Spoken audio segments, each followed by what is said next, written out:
রয়েছ নয়নে নয়নে। এই লেখার প্রথম ভাগটা আমি পড়েছিলাম, পাঠ করেছিলাম। জীবনের একটা কিছু অংশ নিয়ে ভেতর থেকে স্বতঃসারিত ভাবে বেরিয়ে এসেছিল সেই প্রথম চিঠিটি।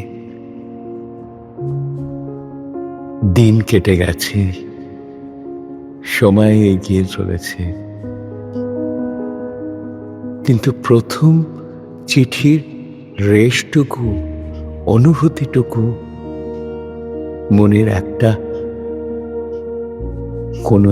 মনের কোনো একটা প্রকোষ্ঠের মধ্যে সঞ্চিত হয়েছিল। আজ হঠাৎ করে সেই চিঠি যেন সেই দরজাটা খুলে দিল, সেই প্রকোষ্ঠটা, জানলাটা যেন খুলে গেল। মনে মনে পড়লাম প্রথমবার, দ্বিতীয়বার মনে হলো এটাকে আমি প্রথমবারের মতো রেকর্ড করে রাখি, কারণ এ তো ঠিক চিঠি নয়, এটা একটা দলিল, একটা অনুভূতির দলিল, যা কখনো মন থেকে মুছে যায় না। আসুন চিঠিটা পড়া যাক।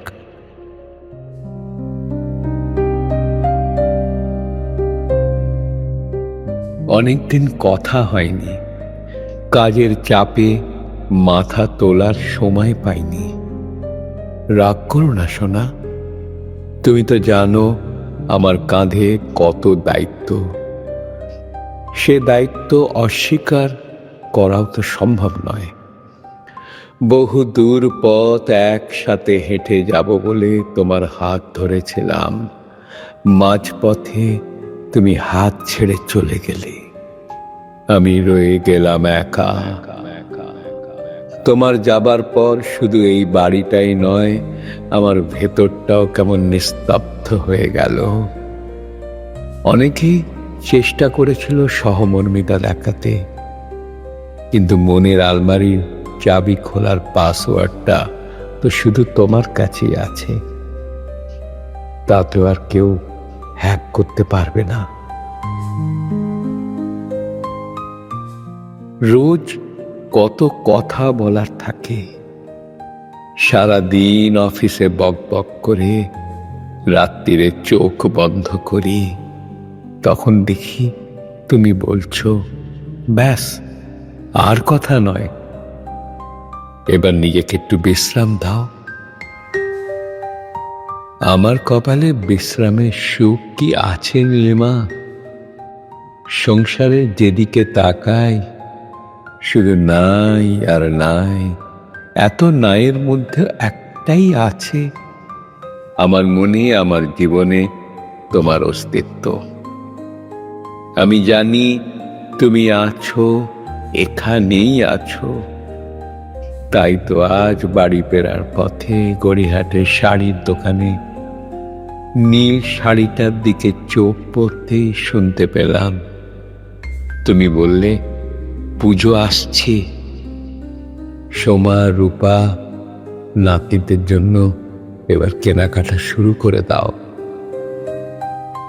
তুমি কি নেবে?